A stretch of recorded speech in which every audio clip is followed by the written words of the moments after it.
Oke, assalamualaikum warahmatullahi wabarakatuh. Alhamdulillahirabbil alamin. Wa bihi nasta'inu ala umuri dunya wa dini wassalatu wassalamu ala rasulillahi ajma'in amma ba'du.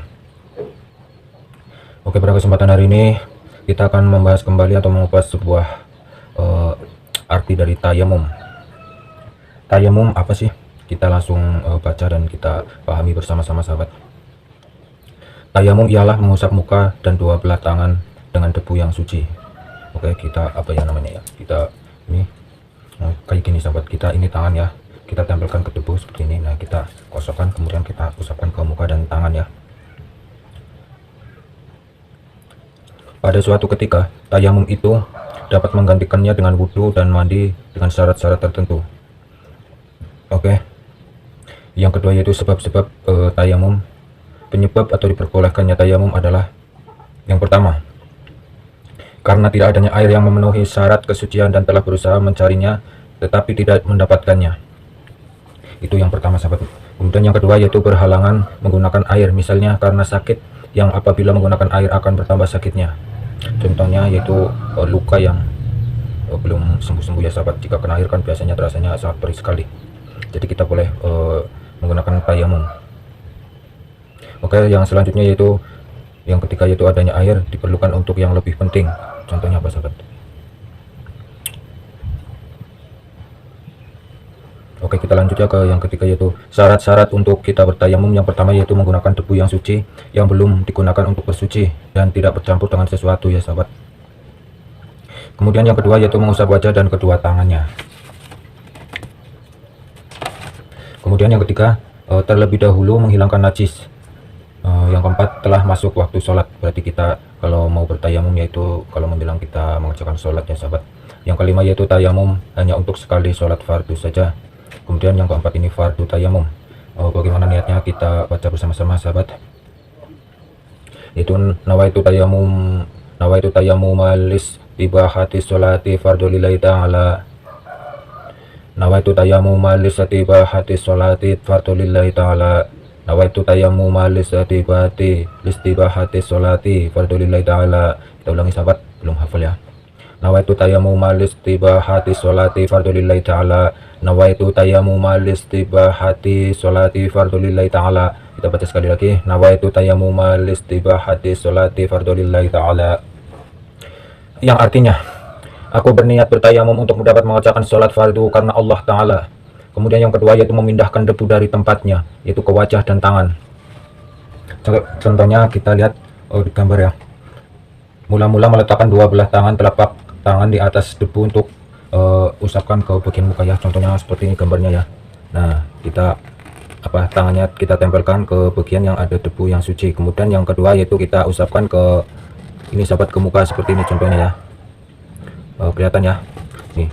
Mengusap muka dengan debu dengan sekali usapan ya, contohnya seperti ini. Kita usap hanya sekali saja, sekali usapan. Oke, kemudian yang ketiga yaitu kita baca dulu, sahabat. Meletakkan kedua belah tangan di atas debu yang kedua tangan diusap kepada kedua tangan. Contohnya seperti ini, sahabat. Kelihatan enggak? Nah, seperti kayak yang pertama itu kita tempelkan ke bagian debu yang ada debu yang sucinya. Yang kedua kita usapkan ke bagian kedua tangan ya. Tapi kita harus diawali dengan tangan yang kanan dulu ini, sahabat, supaya lebih lebih tertib. Kemudian yang kelima yaitu tertib berurutan, yaitu urut di antara kedua usapan tersebut, yaitu wajah dahulu kemudian kedua tangan. Nah, contohnya seperti yang saya tadi bicarakan ya, kita bacakan. Kemudian di sini ada keterangan yang dimaksud mengusap bukan sebagian menggunakan air dalam berwudu, tetapi cukup menyapukan saja dan bukan mengoles-oles sehingga rata seperti menggunakan air ya. Ini di sini lebih mudah ya keterangannya, itu kita hanya menempelkan seperti ini ya, kita usapkan saja, kita niatkan untuk tayamum untuk bersuci ya, karena di situ kita tidak menggunakan air. Nah, oke, yang selanjutnya yaitu sunnah tayamum, yaitu membaca bismillahirrahmanirrahim. Kemudian yang kedua mendahulukan anggota yang kanan daripada yang kiri. Contohnya seperti yang tadi saya sebutkan ya. Kita mulai dulu dari tangan sebelah kanan supaya supaya lebih afdal, lebih tertib dan lebih berurutan. Kemudian yang ketiga yaitu menipiskan debu. Jadi kita menempelnya hanya seperti ini ya. Jangan terlalu menekan karena itu nanti debu yang paling bawah itu terbawa.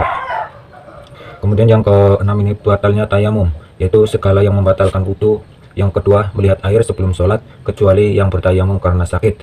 Itu contohnya ya, orang sakit itu gimana ya, kan tidak bisa kemana-mana. Kemudian yang ketiga yaitu murtad, keluar dari Islam, itu batal ya sobat.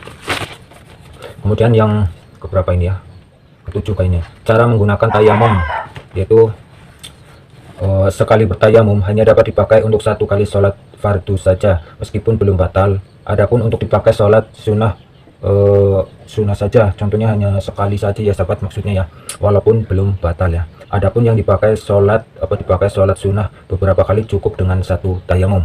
Ini kalau untuk dipakai sholat sunnah cukup dengan satu tayamum. Oke, bagi orang yang salah satu anggota wudunya